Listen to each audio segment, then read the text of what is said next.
ദൈവമേ സ്തോത്രം സ്തോത്രം മഹാപരിശുദ്ധനുമായ സ്വർഗീയ നല്ല പിതാവേ നല്ലതും വിലയേറിയമായ വിശ്വസനായ നന്ദിയോടെ നിന്നെ സ്തുതിക്കുന്നു, സ്തോത്രം ചെയ്യുന്നു, മഹത്വപ്പെടുത്തുന്നു.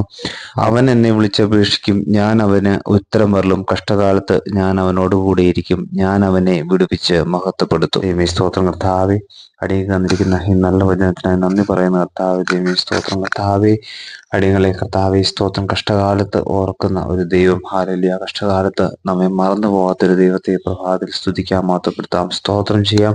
ദൈവമേ ഹല്ലേലൂയ. സ്തോത്രം കർത്താവേ, അടിയങ്ങൾ കർത്താവേ നിന്നോട് അടിയങ്ങളുടെ ഞെരുക്കങ്ങളിലും പ്രയാസങ്ങളിലും ദൈവമേ നിന്റെ നാമത്തെ വിളിച്ചപേക്ഷിക്കുമ്പോൾ നീ ഞങ്ങൾക്ക് ഉത്തരം അരുളുന്നൊരു ദൈവമാണല്ലോ. ഹല്ലേലൂയ. സ്തോത്രം കർത്താവേ സ്തോത്രം. ഞങ്ങളോട് കൂടെ ഇരുന്ന് കർത്താവേ കഷ്ടകാലത്ത് ഞങ്ങളോട് കൂടെ ഇരുന്ന് ഞങ്ങളെ വിടുവിക്കുന്ന ഒരു ദൈവമായിരിക്കണം. നന്ദി പറയുന്ന കർത്താവേ, വിശ്വസ്തനായ സ്വർഗീയ നല്ല പിതാവേ. ഹല്ലേലൂയ. സ്തോത്രം. നിന്റെ സന്നിധിയിലേക്ക് അടിയങ്ങൾ അടുത്തു വരുന്നു കർത്താവേ. ഞെരുക്കങ്ങൾ കർത്താവേ ഞങ്ങൾ ഓർക്കുന്ന ദൈവത്തെ ഈ ദിവസം ഞങ്ങൾ സ്തുതിക്കുകയും ഹല്ലേലൂയ സ്തോത്രം ആ ദൈവത്തെ മറ്റുള്ളവരിലേക്ക് പകർന്നു കൊടുക്കാൻ തക്കണം അടിയങ്ങളെ നീ സഹായിക്കണം. മഹത്വം കൊടുക്കണം. സർവ്വ യേശു ക്രിസ്തുവിന്റെ നാമത്തിൽ ആമേൻ.